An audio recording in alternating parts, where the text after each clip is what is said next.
अस्सलाम वालेकुम everyone, my name is Hamid Hussain और आप देख रहे हैं commerce online. Binomial probability distribution का ये हमारा पहला टॉपिक और पहला क्वेश्चन है।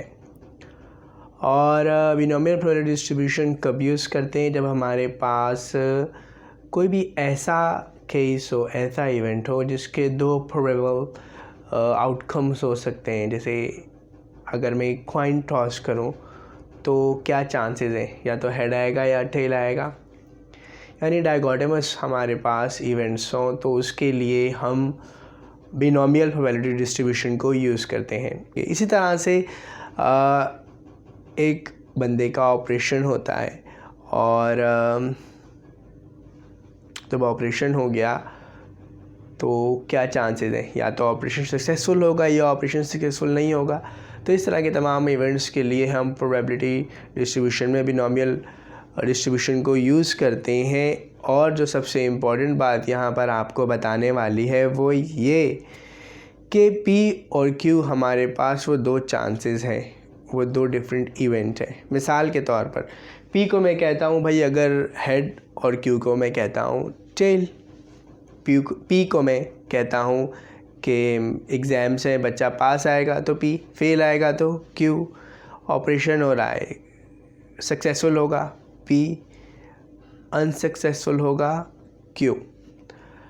अच्छा जी, मीन को सॉल्व करना अगर इस सवाल में बताया जाए कि किसी क्वेश्चन में पूछा जाए भाई मीन बताएं, तो मीन बेसिकली किसके बराबर है? NP। N जो भी क्वेश्चन में आपके पास टोटल नंबर होंगे उसको मल्टीप्लाई कर देंगे P यानी प्रोबेबिलिटी से, और variance is equals to NPQ। ये क्यों बता रहा हूँ अभी तो इसको हम सॉल्व नहीं करेंगे, लेकिन फ्यूचर में कुछ क्वेश्चन ऐसे आएंगे जिसमें हमें इन क्वेश्चंस को सॉल्व करना होगा और will definitely I will help you out कि किस तरह सॉल्व करेंगे। फॉर द टाइम बिंग हम देखते हैं कुछ सवालात को और ऐसे क्वेश्चंस को जिसमें हमें बिनोमियल प्रोबेबिलिटी डिस्ट्रीब्यूशन को सॉल्व करने को कहा गया है। क्वेश्चन कह रहा है the probability that any given truck is require major repair is 0.2। अब एक ट्रक है जिसको मेजर रिपेयर रिक्वायर है, उसकी प्रोबेबिलिटी है 0.2। एक कंपनी है वो कहती है कि भाई हम साल भर ट्रक्स चलाते हैं और 0.2 प्रोबेबिलिटी है कि हमारे किसी ट्रक को क्या हो, मेजर रिक्वायर की ज़रूरत हो। अब मुझे एक बात बताएं, टोटल प्रोबेबिलिटी कितनी होती है? You are right, total probability होती है 1। तो मैं कह सकता हूँ भाई 1 बराबर है P प्लस Q के। 1 बराबर है P प्लस Q के, इसलिए कि मैंने कहा हम बिनोमियल डिस्ट्रीब्यूशन ऐसे केसेस में यूज़ करेंगे जहाँ पर बस दो ही हमारे आउटकम हो, या P या Q। अब इस केस में या तो मेजर रिक्वायर है या मेजर रिपेयर रिक्वायर नहीं है। तो हमने कहा भाई यहाँ पर 1P हमने कहा रिपेयर रिक्वायर है, दैट इज़ 0.2। तो अगर रिपेयर रिक्वायर नहीं है वो Q है। 1 minus 0.2 is equals to Q, 0.8 is equals to Q। इसका मतलब ये है कि कंपनी कह रही है कि 0.2 प्रोबेबिलिटी है कि किसी ट्रक को मेजर रिपेयर रिक्वायर हो, ऑल्टरनेटिवली 0.8 प्रोबेबिलिटी है कि मेजर रिपेयर रिक्वायर ना हो। बोला कंपनी के पास 8 ट्रक है। Find probability that more than 5 require major repairs. More than 5 का क्या मतलब है? मोर देन 5 का मतलब है भाई 5 नहीं हो, 6 हो, 7 हो, 8 हो। क्या 9 हो सकता है? नहीं, 9 इसलिए नहीं हो सकते, कंपनी के पास 9 ट्रक ही नहीं है। तो मोर देन 5 में हम कहेंगे 6, 7, 8, ये हमारा रिक्वायर है। हमारे पास फार्मूला है P की पावर x यानी रिक्वायर। तो डेफिनेटली हमें पहले 6 को x रखना होगा, फिर 7 को x रखना होगा और फिर 8 को रखना होगा। फार्मूला है NCX। N हमारे पास टोटल कितने ट्रक है? 8। C बेसिकली कम्बिनेशन का है, X हमारे पास रिक्वायर जो कि हमारे पास है PX Q N minus X। अब हमने कहा जब हमने P6 मालूम करना है तो यहाँ पर 8 टोटल ट्रक है हमारे पास और C6 हमें रिक्वायर है। 0.2 हमारी प्रोबेबिलिटी है, इसकी पावर x हमने कहा हमने 6 ट्रक की रिपेयर देखना है कि उनको रिपेयर की ज़रूरत है या नहीं, उनकी कितनी प्रोबेबिलिटी है? देन 0.8 हमारे पास Q है जिसे मैं यहाँ निकालना आपको बता चुका हूँ। Then n minus x n h है, माइनस का माइनस x हमारे पास 6 है। अब कैलकुलेटर में इस फंक्शन को सॉल्व करें तो आपके पास आंसर आ जाएगा 0.0011468। देन आ जाए P7 पर, क्योंकि मोर देन 5 में आपके पास 6 है, 6 के बाद 7 है। Once again 8C7। अब यहाँ 7 इसलिए लिखा कि n तो हमारे पास 8 ही है, लेकिन x नंबर ऑफ ट्रक्स जिनको अब रिपेयर रिक्वायर है हमारे मुताबिक अब वो 7 होंगे। 0.2 P की वैल्यू है, x 7, 0.8 Q की वैल्यू है, 8 माइनस 7 हमारे पास यहाँ आ गया। देन इस फंक्शन को कैलकुलेटर में सॉल्व करेंगे, आपके पास आंसर आ जाएगा 0.40008192। That means 0.0008192। अब आ जाते हैं P8।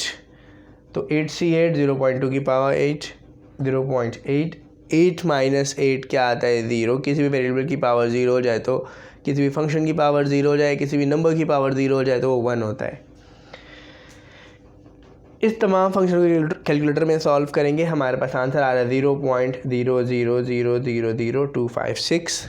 That mean 0.00123। ये हमारे पास आंसर है। और ये कैसे आया, हमने इस वैल्यू को, इस वैल्यू को और इस वैल्यू को सम कर दिया।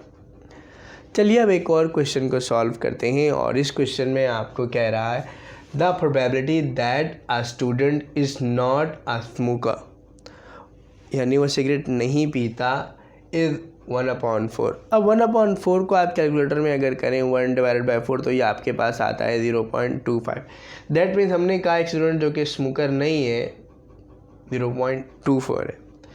देन कह रहा है find out 5 student selected, 5 student पकड़े हमने, 4 आर स्मोकर्स, 4 सिगरेट पीते हैं। अब मुझे बताएं हमारी रिक्वायरमेंट क्या है। हमारी रिक्वायरमेंट है कि 4 बंदे सिगरेट पीते हैं। सिगरेट पीना बहुत बुरी बात है। 4 बंदे क्या हैं, सिगरेट पीते हैं। दूसरा एटलीस्ट 4 आर स्मोकर, कम से कम 4 पीते हैं। कम से कम 4 तो ज़्यादा से ज़्यादा कितने हो सकते हैं, ज़्यादा से ज़्यादा हो सकते हैं 5, 6, 7, 8, नहीं, ज़्यादा से ज़्यादा होंगे सिर्फ़ और सिर्फ 5। इसकी वजह यह है कि हमारे पास टोटल स्टूडेंट्स हैं वो 5 है, इसलिए हमारे पास ज़्यादा से ज़्यादा कितने होंगे, 5। अब हमने कहा भाई नॉट अ स्मोकर 1/4 सवाल ने बता दी, दैट इज़ 0.25। तो स्मोकर कैसे निकालेंगे, बिल्कुल ऐसे ही 1 माइनस 0.25 दैट इज़ 0.75।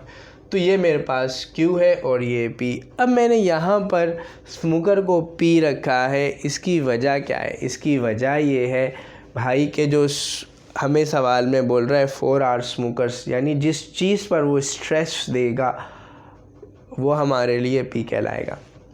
फॉर्मूला हमने बताया वही है, और अब हमने मालूम करना है 4 आर स्मोकर। मैंने कहा P 4 are smokers NCX, P की power X QN minus X। अब N क्या है मेरे पास, टोटल 5 बंदे हैं। मैंने कहा 4 बंदे सिगरेट पीते हैं, 5C4। P हमारे पास 0.75 जो कि स्मोकर की प्रोबेबिलिटी है। X मैंने कहा 4 है, और 0.25 नॉन स्मोकर की प्रोबेबिलिटी। 5 माइनस 4 हमारे पास 1 आएगा, 1 लिखने की ज़रूरत नहीं है। देन 0.75 की पावर 4 0.3164, 5C4 5 आ जाएगा हमारे पास। इन तमाम को मल्टीप्लाई करेंगे, आंसर आ रहा है 0.3955। अब हमने फिर मालूम करना है एटलीस्ट 4 आर स्मोकर। जब बोले एटलीस्ट 4 आर स्मोकर, इसका मतलब हमारे पास x क्या है, x हमारे पास है पहले 4 और फिर 5।